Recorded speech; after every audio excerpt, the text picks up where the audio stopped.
Hello, Assalamu alaikum. Let's understand the topic maintaining peace in Cold War. आज हम समझने की कोशिश करते हैं कि जो कोल्ड वार का पीरियड था 1945 टू 1991, इस पीरियड के अंदर पीस कैसे मेंटेन रहा। जब हम देख रहे थे टू सुपर पावर्स थे, इनकी आपस में लड़ाई भी थी, they were considering each one another as enemy, और इस पीरियड में जंग क्यों नहीं हुई और वो क्या रीज़न्स थे जिसकी वजह से हम देखते हैं कि इस पीरियड के अंदर पीस रहा है, पीस मेंटेन रहा है। तो हम कुछ रीज़न्स हैं जिनको उनको जानने की कोशिश करते हैं कि वो कौन से रीज़न्स हैं जिसकी बेसिस पे इस पीरियड के अंदर पीस रहा है। तो पहला जो रीज़न है वो है डिटरेंस एंड कंटेनमेंट। पहला जो डिटरेंस एंड कंटेनमेंट है, इसके अंदर एक स्टेट क्या करती है कि अपनी जो मिलिट्री पावर को बढ़ाती है। डिटरेंस में हमने देखा कि यूएसए अगेंस्ट यूएसएसआर अपनी मिलिट्री बिल्डअप, मिलिट्री टेक्नोलॉजी, जदीद हथियार, मिसाइल टेक्नोलॉजी, न्यूक्लियर टेक्नोलॉजी, ताकि उसका जो अपोनेंट है वो फियरफुल हो जाए कि वो अपना उसको जो टारगेट का अगर हमला करने का सोचे भी नहीं। तो ये डिटरेंस होती है कि अगले एनिमी को डिटर करना, रोकना। तो ये डिटरेंस की टेक्निक्स की वजह से एक दूसरे के ऊपर वो सोच भी नहीं सकते थे हमला, क्योंकि वो अगले को लगता था कि वो इतना ही पावरफुल है, अगर वो उसके ऊपर हमला करेगा तो उसके पास भी इतनी माइट है, ताकत है। तो ये डिटरेंस की वजह से एक दूसरे को वो रोक रहे थे। यूएसएसआर भी अपनी आप की मिलिट्री स्ट्रांग टेक्नोलॉजी और हर एस्पेक्ट्स में खुद को मजबूत कर रहा था। सिमिलरली यूएसए भी कर रहा था। ये डिटर कर रहे थे एक दूसरे को। दूसरी कंटेनमेंट। कंटेनमेंट भी एक पॉलिसी होती है। आप एक स्टेट दूसरी स्टेट को रोकती है, उसको रोकती है। जिस तरह अब हम रिसेंटली देखते हैं चाइना को रोकने की कोशिश करता है अमेरिका, क्योंकि उसका वो कंसीडर फील करता है, राइवल फील करता है। उसी ज़माने में भी कोल्ड वार के अंदर 1945 टू 1991 के दरमियान यूएसए ने कंटेनमेंट पॉलिसी दी थी। तो कंटेन कर रहा था सोवियत यूनियन को कि उसका इन्फ्लुएंस दुनिया में ना बढ़े। तो कंटेनमेंट पॉलिसी थी यूएसए की, तो कंटेन द यूएसएसआर। तो उसके नतीजे में उन्होंने जो है हमने देखा नेटो बनाया। नेटो भी कंटेनमेंट स्ट्रेटजी का हिस्सा था। तो ये नेटो 1949 में बना।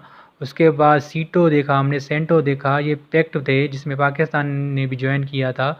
तो ये कंटेनमेंट पॉलिसी होती है कि ये एक स्टेट दूसरी को रोकती है, अगली स्टेट को।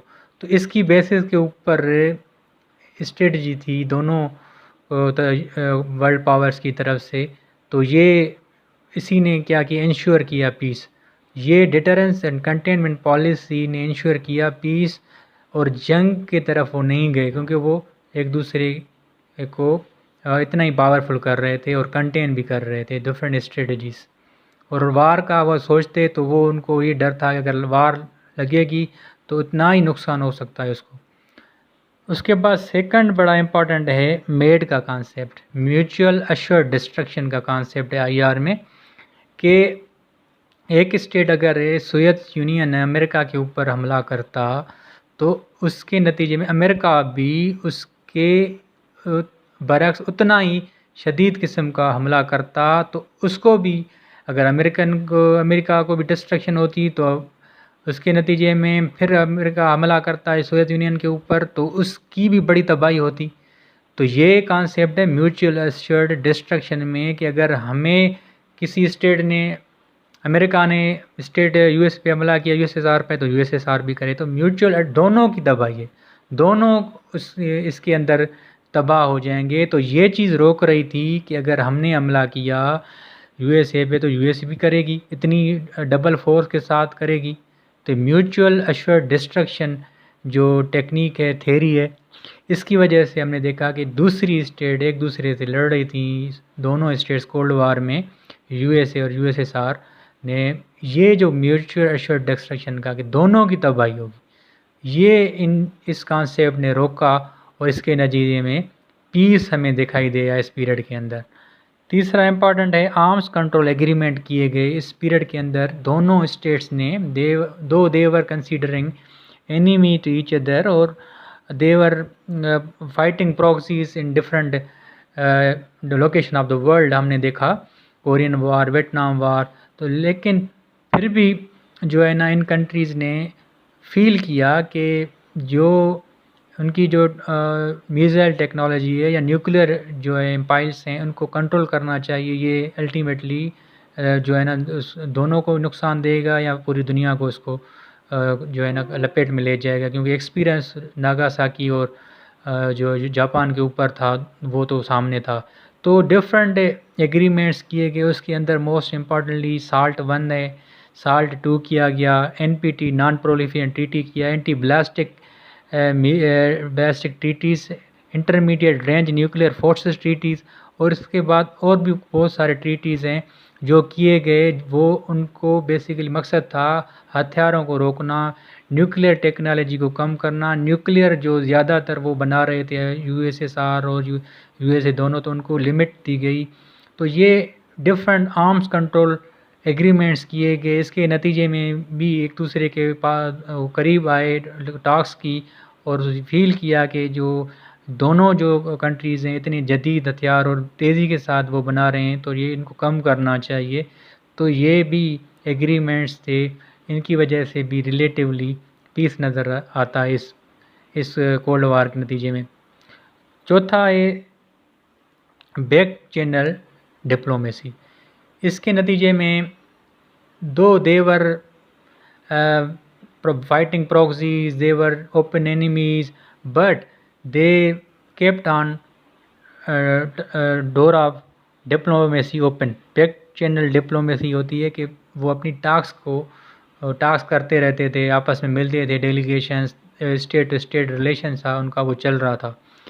एक बड़ा इम्पॉर्टेंट इनकी बैक चैनल डिप्लोमेसी का जो था हार्टलाइन एग्रीमेंट। हार्टलाइन एग्रीमेंट किया गया 1962 में। हमने देखा क्यूबन मिसाइल क्राइसिस आया 1962 में। इस पीरियड में वो दो कंट्रीज़ बहुत करीब आ गए थे, इनके चांसेस थे कि न्यूक्लियर वार लग सकती थी। ये फर्स्ट टाइम था कि दोनों कंट्रीज़, क्योंकि दोनों कंट्रीज़ ने न्यूक्लियर टेक्नोलॉजी के न्यूक्लियर मिसाइल इंस्टॉल किए थे। सोवियत यूनियन ने क्यूबा के अंदर, USA ने टर्की के अंदर, एक दूसरे के ख़िलाफ़।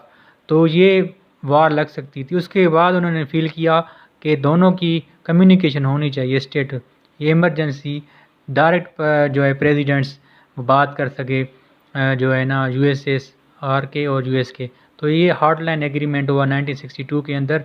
ये कम्युनिकेशन ओपन हुआ, डायरेक्ट कम्युनिकेशन, आपस में बातचीत, ताकि वो टेंशन्स हैं, इश्यूज़ हैं, वो जो है ना गलत फहमी में कहीं जो है ना न्यूक्लियर वार ना छिड़ जाए दुनिया के अंदर। तो हार्टलाइन जो एग्रीमेंट था 1962 का वेरी इंपॉर्टेंट है बैक चैनल डिप्लोमेसी के ज़रिए। इस चीज़ ने भी इंश्योर किया कि दुनिया में पीस रहा इस पीरियड के अंदर। उसके बाद ये cultural, scientific and other forms of engagement भी रही है दोनों कंट्रीज़ में, ताकि वो आपस पीपल टू पीपल कांटेक्ट रहा। एक बड़ा एग्रीमेंट इसके अंदर है लेसी ज़ेरुबिन 1957 में एग्रीमेंट था। इसके नतीजे में पीपल टू पीपल कांटेक्ट हुआ, और साइंटिफिक जो है ना पीपल टू पीपल और साइंटिफिक कोऑपरेशन। तो इस क्योंकि हमेशा लोग जो होते हैं ना किसी भी कंट्रीज़ के, वो हमेशा जो है ना चाहते हैं आपस में जो है ना लिंक हो और जंग ना हो। तो हमेशा जो है ना जो ओपन जो पीपल टू पीपल कांटेक्ट बढ़ेगा तो इश्यूज़ कम हो सकते हैं। तो ये जिस तरह हम पाकिस्तान और इंडिया के नतीजे में पीपल तमाम चाहती है हालात जो है ठीक हो, लोग आएँ जाएँ, लेकिन स्टेट की पॉलिसी, स्टेट रिलेशंस की वजह से मसला होता है। तो ये भी उस वक्त में पीपल टू पीपल कांटेक्ट किया गया, और उन्होंने साइंटिफिक कोऑपरेशन किया। साइंसदानों ने जो दोनों कंट्रीज़ के थे वो आपस में मिलते थे, डायलॉग्स करते थे, वो उन्होंने रास्ता अख्तियार किया। वो आपस में मिलने के बाद वो उन्होंने पॉजिटिव इमेज दिया कंट्रीज़ टू कंट्री। तो ये भी ये देखिए लोगों की पब्लिक ओपिनियन ये थी कि फ्रेंडशिप होनी चाहिए, वार नहीं होनी चाहिए। तो ये public opinion in their countries कि पीपल वांटेड टू अवॉइड वार, वो नहीं चाहते थे कि कोई न्यूक्लियर वार हो या जंग हो। तो ये पीपल टू साइंटिफिक कोऑपरेशन भी चलता रहा इस पीरियड में, और इसकी वजह से हमने देखा तो ये पीस रहा है इस पीरियड में। तो आज हमने देखा इस टॉपिक के अंदर maintaining peace in cold war के कोल्ड वार के अंदर 1945 टू 1991 के अंदर पीस मेंटेन कैसे रहा और जंग क्यों नहीं हुई, वो कौन से रीजंस थे जिसको हमने एनालाइज़ किया कि इस पीरियड के अंदर दो बड़े बाइपोलर वर्ल्ड के अंदर दो बड़े सुपर पावर थे, उन्होंने जंग क्यों नहीं की। तो जंग ना करने की वजह दीज फैक्टर्स हमने देखे, वो उनकी एनालाइज़ किया, जिसकी वजह से दोनों ने जो है ना मेंटेन किया पीस, और कोल्ड वार में कोई हॉट वार नहीं हुई, कोई मिलिट्री कॉन्फ्लिक्ट नहीं हुआ। Thank you.